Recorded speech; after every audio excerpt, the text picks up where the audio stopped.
السلام علیکم ورحمۃ اللہ وبرکاتہ۔ اعوذ باللہ من الشیطان الرجیم،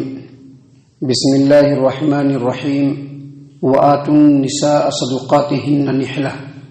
فإن طبن لكم عن شيء منه نفسا فكلوه هنيئا مريئا۔ اور عورتوں کو ان کا حق مہر خوشی خوشی دے دو، بس اگر تمہارے لیے وہ عورتیں حق مہر میں سے کچھ خوش دلی کے ساتھ چھوڑ دیں تو اس کو خوب ذوق شوق کے ساتھ کھا سکتے ہو۔ محترم سامعین کرام، سورہ آل عمران سورہ نمبر 4 اور اسی سورت سے ابھی آپ کے سامنے آیت نمبر 4 تلاوت کی گئی اور آیت کریمہ کا ترجمہ بھی آپ کے سامنے پیش کیا گیا۔ اللہ تبارک و تعالی نے فرمایا ایمان والوں کو مخاطب کرتے ہوئے، جیسا کہ میں نے بتلایا تھا کہ یہ جو سورت ہے سورۃ النساء، اس میں خاص طور سے اللہ تبارک و تعالی نے سماجی، معاشرتی اور عائلی اصول اور قانون کو بیان کیے کہ انسان جب اپنے سماج و معاشرے میں ہو تو کس انداز میں وہ لوگوں کے حقوق کو ادا کرے کہ معاشرہ بالکل پرامن رہے، پرسکون رہے اور ایک بہترین اور مثالی معاشرہ بنے۔ ایسی باتوں کو اللہ تبارک و تعالی نے اس سورۃ کریمہ کے اندر بیان فرمایا ہے۔ اللہ تبارک و تعالی نے فرمایا وآتوا النساء صدقاتهن نحلة، عورتوں کو ان کا حق مہر خوشی خوشی دے دو۔ یہاں پر نحلتن، حافظ ابو جعفر ابن جریر طبری رحمہ اللہ نے تفسیر الطبری کے اندر علی ابن ابی طلحہ سے اور علی ابن ابی طلحہ عبداللہ ابن عباس رضی اللہ عنہما سے روایت کرتے ہیں کہ یہاں پر جو اللہ تبارک و تعالی نے فرمایا وآتوا النساء صدقاتهن نحلة، تو یہاں پر نحلہ سے مراد ہے مہر، حق مہر جو نکاح کے وقت عورت کو دیا جاتا ہے۔ جبکہ اس کے جسٹ ایک دوسری روایت ہے جس کو حافظ ابن ابی حاتم نے اپنی تفسیر ابن ابی حاتم کے اندر بیان کیا۔ تفسیر ابن ابی حاتم کے اندر انہوں نے بیان کیا کہ عروہ بن زبیر نے ام المؤمنین عائشہ رضی اللہ عنہا سے روایت کیا کہ یہاں پر نحلہ سے مراد ایسی واجب چیز ہے جس کو متعین اور مقرر کیا جائے، اور یہی قول امام ابن جریج کا بھی ہے، اور علماء کرام میں سے تقریباً سبھی کا یہی قول ہے کہ النحلہ سے مراد ایسی چیز ہے جس کو واجب کیا جائے، اور النحلہ سے مراد حق مہر ہے۔ تو ان تمام علماء کرام کی تمام باتوں کا مطلب یہ ہے کہ جب کوئی آدمی شادی کرے، نکاح کرے، تو حق مہر کو واجب کیے بغیر، مقرر کیے بغیر، متعین کیے بغیر شادی نہ کرے۔ جب تک کہ کوئی چیز نکاح کے اوپر مقرر نہ کرے، متعین نہ کرے، شادی نہیں کرنا چاہیے۔ اسی چیز کو اللہ تبارک و تعالیٰ نے یہاں پر بیان فرمایا کہ وآتوا النساء صدقاتهن نحلة، جب نکاح کیا جائے تو عورتوں کو ان کا حق مہر بالکل خوشی خوشی دو، دل میں کسی طرح کی رنجش نہیں ہونی چاہیے کہ اتنا سارا پیسہ دے رہے، بلکہ جس طرح سے ہدیہ تحفہ دیا جاتا ہے، جو اپنے اوپر ہوتا ہے، اپنی طرف سے دیا جاتا ہے، بالکل اسی طرح سے بالکل خوش دلی کے ساتھ، دل کی رضامندی کے ساتھ جب عورت سے نکاح کرو تو ان کا حق مہر ان کو دو۔ اور اس کے بعد اللہ تبارک و تعالیٰ نے یہاں پر آگے بیان فرمایا فَإِن طِبْنَ لَكُمْ عَنْ شَيْءٍ مِّنْهُ نَفْسًا، اب ایک شوہر نکاح ہو چکا ہے، حق مہر دے رہا ہے، اس میں سے اگر بیوی کچھ دے دے تو خوشی خوشی لے لو، یا کہے کہ نہیں آپ نے پیسہ دیا ہے آپ اپنے پاس رکھیے،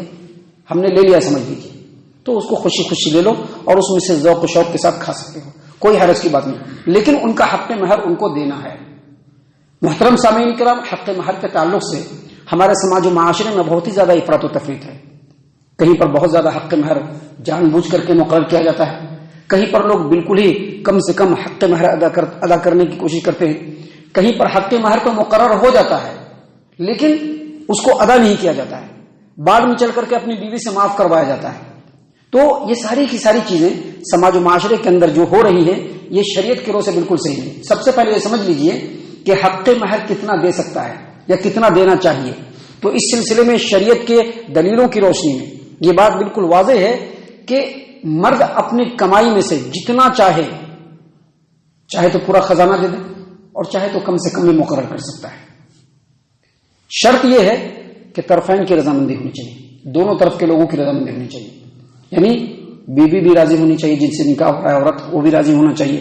دینے والا بھی راضی ہونا چاہیے، دونوں طرف کے گارجین ہیں وہ بھی راضی ہونے چاہیے، دونوں کی رضامندی کے ساتھ مرد کے مال میں سے جتنا چاہے مقرر کیا جا سکتا ہے، کم سے کم بھی اور زیادہ سے زیادہ بھی۔ اس سلسلے میں چند حدیثیں ہیں وہ ہم آپ کے سامنے پیش کر رہے ہیں۔ پہلی حدیث ہے جس کو امام ابو داؤد نے اپنی سنن ابی داؤد کتاب النکاح باب الصداق حدیث نمبر 2106، اور اسی حدیث کو امام ترمذی رحمہ اللہ نے جامع ترمذی ابواب النکاح حدیث نمبر 114 میں، اور اس کے علاوہ 1114 یعنی 1114 نمبر کی روایت جامع ترمذی کی، اس کے علاوہ دیگر حدیث کی کتابوں کے اندر بھی یہ روایت ہے۔ ابو العجفا السلمی بیان کرتے ہیں کہ امیر المومنین عمر بن خطاب رضی اللہ عنہ بیان کر رہے تھے، ان کو بیان کرتے ہوئے میں نے سنا، وہ بیان کر رہے تھے کہ لوگوں عورتوں کا حق مہر بہت زیادہ مت باندھو، عورتوں کا حق مہر بہت زیادہ مقرر مت کرو، کیونکہ اگر بہت زیادہ حق مہر مقرر کرنا یہ عزت اور تقوی کی بات ہوتی تو پیارے رسول صلی اللہ علیہ وسلم ضرور ایسا کرتے تھے، لیکن آپ صلی اللہ علیہ وسلم نے اپنی کسی بھی بیوی کا حق مہر 12 اوقیہ چاندی سے زیادہ مقرر نہیں کیا۔ 12 اوقیہ چاندی جس کو اگر درہم میں کنورٹ کیا جائے تو 480 درہم ہوتے ہیں، اس سے زیادہ پیارے رسول صلی اللہ علیہ وسلم نے اپنی کسی بھی بیوی کا حق مہر مقرر نہیں کیا، اور اپنی کسی بھی بیٹی کا بھی حق مہر اس سے زیادہ مقرر نہیں کیا۔ اس روایت کو جیسا کہ میں نے بتلایا امام ابو داؤد نے اپنی سنن ابی داؤد کے اندر، امام ترمذی نے جامع ترمذی کے اندر، اور امام احمد نے مسند احمد کے اندر، اور دیگر محدثین نے اپنی اپنی کتابوں کے اندر بیان کیا ہے۔ اس کے علاوہ یہ جو روایت ہے جس میں بتلایا گیا ہے کہ عمر بن خطاب رضی اللہ عنہ بیان کر رہے تھے، بالکل یہی روایت جس کو امام ابو یعلا الموصلی نے روایت کیا ہے، اور اس روایت کو حافظ سیوطی رحمہ اللہ نے تفسیر الدر المنصور کے اندر روایت کیا ہے کہ عمر بن خطاب رضی اللہ عنہ اسی طرح سے مجمع کے اندر خطاب فرما رہے تھے، بیان کر رہے تھے کہ دیکھو عورتوں کا حق مہر بہت زیادہ مقرر مت کرو، کیونکہ اگر اس میں عزت ہوتی، اس میں شرف ہوتا، اس میں تقوی ہوتا تو اس میں پیارے رسول صلی اللہ علیہ وسلم اور صحابہ کرام اس سے آگے بڑھ کر کے دے سکتے تھے، لیکن پیارے رسول صلی اللہ علیہ وسلم نے بھی اور صحابہ کرام نے بھی 400 درہم یا اس سے کم ہی مہر مقرر کیا۔ کسی بھی عورت سے شادی کیا یا کسی کی شادی ہوئی تو 400 درہم سے زیادہ انہوں نے حق مہر مقرر نہیں کیا، اور انہوں نے مزید کہا کہ آج کے بعد سے میں کسی بھی آدمی کو نہ دیکھوں کہ جب شادی کرے تو 400 درہم سے زیادہ حق مہر کو مقرر کرے۔ یہ بیان کیا انہوں نے، اور بیان کرنے کے بعد منبر سے اتر گئے۔ ایک قریشی عورت امیر المومنین عمر بن خطاب رضی اللہ عنہ کی خدمت میں حاضر ہوئی، اور اس نے کہا کہ اے امیر المومنین، آپ نے لوگوں کو منع کر دیا ہے کہ 400 درہم سے زیادہ حق مہر ادا نہیں کرنا چاہیے۔ کہا کہ ہاں بالکل، تو کیا آپ نے اللہ تبارک و تعالیٰ کا کلام نہیں سنا کہ اللہ تبارک و تعالیٰ نے قرآن کریم کے اندر بیان فرمایا ہے کہ وَآتِیتُمْ إِحْدَاهُنَّ قِنْطَارًا فَلَا تَأْخُذُوا مِنْهُ شَيْئًا؟ کیا آپ نے نہیں سنا یہ کلام؟ اس کلام کا مطلب یہ کلام یہ قرآن کریم کی جو آیت اس عورت نے بیان کی وہ آیت اسی سورت کے اندر ہے۔ یہ سورت ہے سورۃ النساء، سورہ نمبر 4 آیت نمبر 20 میں اللہ تبارک و تعالیٰ نے کہا کہ وَآتِیتُمْ إِحْدَاهُنَّ قِنْطَارًا فَلَا تَأْخُذُوا مِنْهُ شَيْئًا، کہ اگر اپنی بیویوں میں سے کسی کو حق مہر کے طور پر ایک خزانہ بھی اگر تم دے چکے ہو، بہت سارا مال بھی دے چکے ہو، تو اس میں سے واپس مت لو۔ کہا کہ دیکھیے اللہ نے کہا کہ بہت سارا مال اور آپ 400 درہم کہہ رہے ہیں۔ عمر بن خطاب رضی اللہ عنہ نے فوراً اللہ تبارک و تعالیٰ سے استغفار کیا اور کہا کہ لوگ عمر سے زیادہ فقیر ہیں، اور پھر فوراً اللہ تبارک و تعالیٰ سے توبہ استغفار کرنے کے بعد منبر پر چڑھے اور کہا کہ دیکھو میں نے ابھی آپ لوگوں کو منع کیا تھا کہ 400 درہم سے زیادہ کوئی بھی مہر مقرر نہیں کرے گا، لیکن ایسا نہیں ہے، آدمی اپنے مال میں سے جس قدر اس کی وسعت ہو، صلاحیت ہو، وہ حق مہر دے سکتا ہے۔ تو دیکھیے ان دونوں حدیثوں سے یہ پتہ چلا کہ آدمی کی جو حیثیت ہوتی ہے اس حساب سے وہ جتنا چاہے حق مہر مقرر کر سکتا ہے، چاہے تو 5000 بھی کر سکتا ہے، 50,000 بھی کر سکتا ہے، 5 لاکھ بھی کر سکتا ہے، کوئی حرج کی بات نہیں ہے، شریعت میں اس میں کوئی رکاوٹ نہیں ڈالی ہے،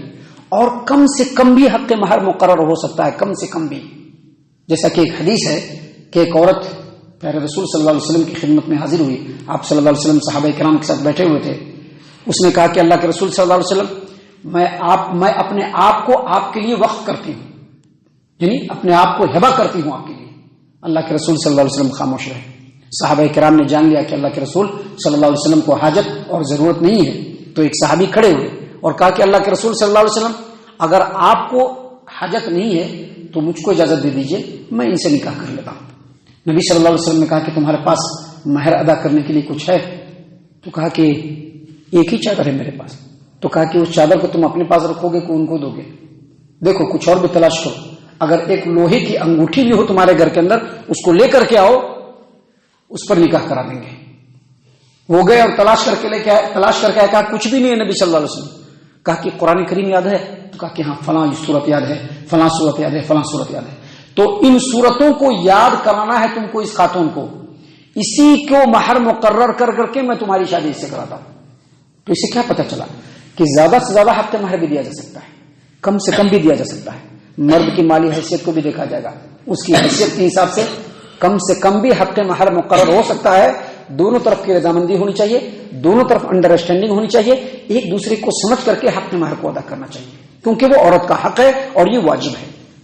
تو محترم سامعین کرام، ان تمام باتوں سے پتہ چلا کہ حق مہر کم سے کم بھی ہو سکتا ہے، زیادہ سے زیادہ ہو سکتا ہے. لیکن مرد کو چاہیے اور اس کے گھر والوں کو چاہیے اور جو لڑکی کی طرف سے جو لوگ ہیں مقرر کرنے کے لیے ان کو چاہیے کہ لڑکے کی حیثیت کو دیکھیں اور اس حساب سے مہر مقرر کریں، دونوں رضامندی کا اظہار کریں اور کوشش کریں کہ اسی نکاح کی ہی محفل میں جو حق مہر ہے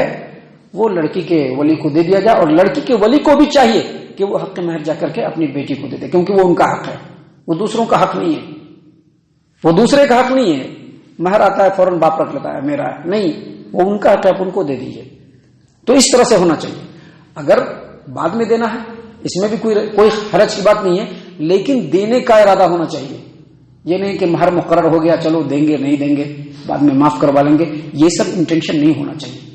انہی باتوں کو اللہ تبارک و تعالیٰ نے اس صورت کے اندر، اس آیت کریمہ کے اندر بیان فرمایا اور کہا کہ وَآتُوا النِّسَاءَ صَدُقَاتِهِنَّ نِحْلَةً، عورت کو اس کا حق مہر خوشی خوشی دے دو. اور اگر وہ کچھ چھوڑے فَإِن طِبْنَ لَكُمْ عَنْ شَيْءٍ مِّنْهُ نَفْسًا، اگر اپنی خوشی سے وہ حق مہر میں سے کچھ چھوڑے یا پورا حق مہر چھوڑے تو تم اس کو لے سکتے ہو، استعمال کر سکتے ہو، کیونکہ اب تو دونوں شوہر بیوی ہیں.